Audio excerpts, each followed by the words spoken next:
Welcome to Democracy Now!, democracynow.org, The War and Peace Report. I'm Amy Goodman. In a major setback for voting rights, the Supreme Court has ruled partisan gerrymandering cannot be challenged in federal courts.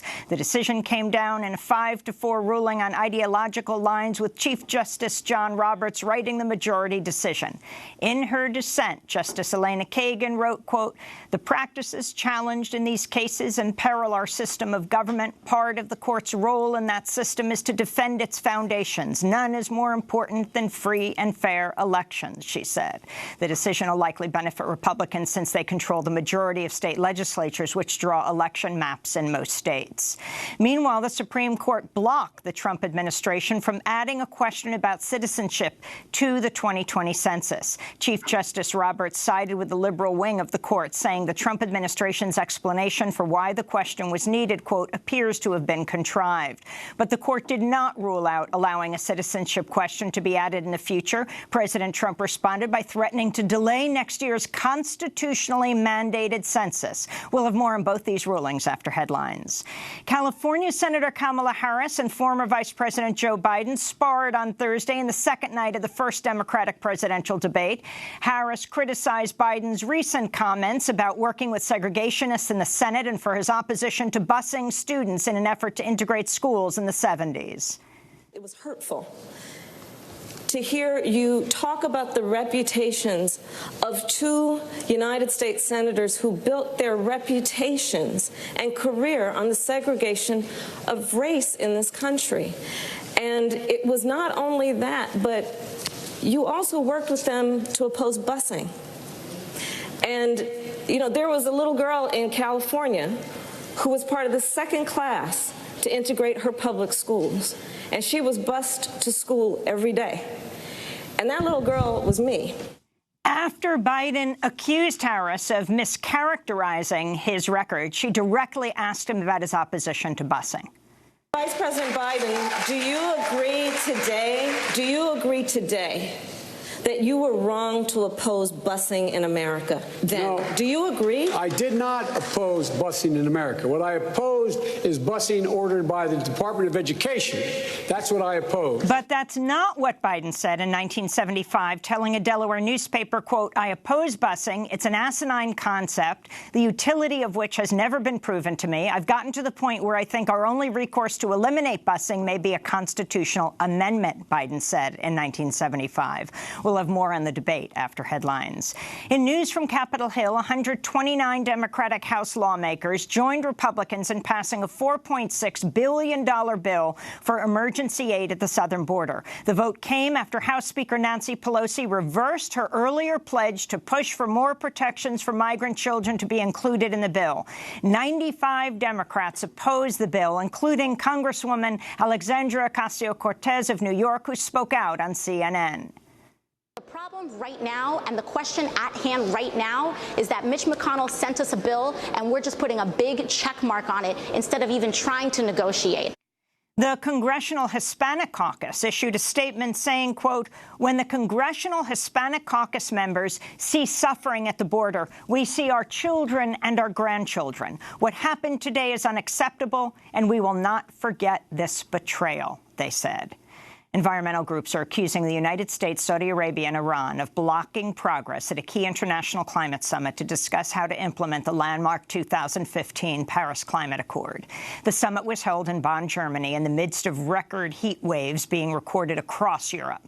France has issued its first-ever red weather alert, as temperatures are predicted to reach as high as 113 degrees Fahrenheit today. In parts of Spain, the temperature is expected to top 109 degrees Fahrenheit as Catalonia is battling its largest wildfire in decades. Authorities believe the fire began when a heap of manure self-ignited in the high heat. World leaders gathered in Japan today for the opening of the two-day G20 summit, which is expected to focus on Iran and the U.S.-China trade war. Earlier today, President Trump met with Russian President Vladimir Putin.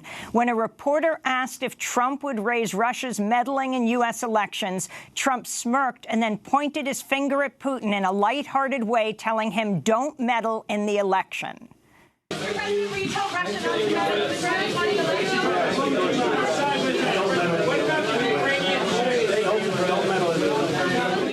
meddle in the election, he said twice, pointing his finger at Putin. Meanwhile, there was a shakeup on President Trump's team heading to the G20. Trump's chief of diplomatic protocol, Sean Lawler, has resigned after he was accused of carrying a whip around his office and intimidating staff. Brazilian President Jair Bolsonaro is facing a new crisis after a Brazilian Air Force officer was arrested for attempting to smuggle 86 pounds of cocaine into Spain. The officer had flown into the country on a presidential plane that was headed to the G20.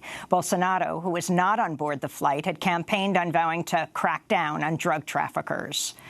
A pregnant woman in Alabama who was shot in the stomach has been charged with manslaughter herself because the shooting caused her pregnancy to end. Marsha Jones, a 28-year-old African-American woman, was charged on Wednesday and released Thursday after posting a $50,000 bond.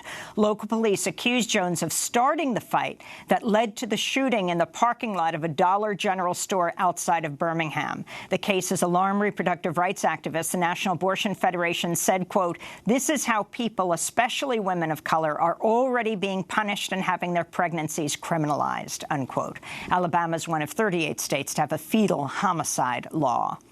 In news from Women's World Cup, the co-captain of the U.S. women's soccer team, Megan Rapinoe, is standing by her remarks that she would refuse to go to the White House if invited. Rapinoe first told 8x8 magazine, quote, "I am not going to the effing White House." Going to the White House? No, I'm not going to the White House. We're not going to be invited. You're not going to be invited? I doubt it. On Thursday, Megan Rapinoe stood by her comments ahead of today's World Cup quarterfinal match against France. I don't think that I would want to go, and I would encourage my teammates to think hard about lending that platform or having that co-opted by an administration that doesn't feel the same way and doesn't fight for the same things that we fight for. So. Megan Rapinoe has also made headlines during the World Cup for refusing to sing the national anthem and put her hand on her heart ahead of games. In Kansas City, Missouri, the body of a 32-year-old trans woman of color was found Tuesday morning. Brooklyn Lindsay is believed to be at least the 11th trans woman of color to be murdered this year. The Kansas City Anti-Violence Project's holding a vigil for her this weekend.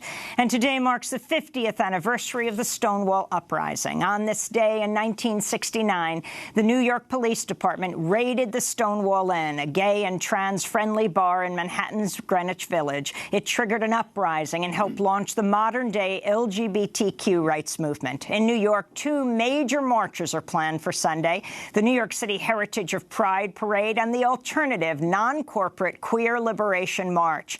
We'll look back at the Stonewall Uprising later in the broadcast. And those are some of the headlines. This is Democracy Now!, democracynow.org, The War and Peace Report. I'm Amy Goodman.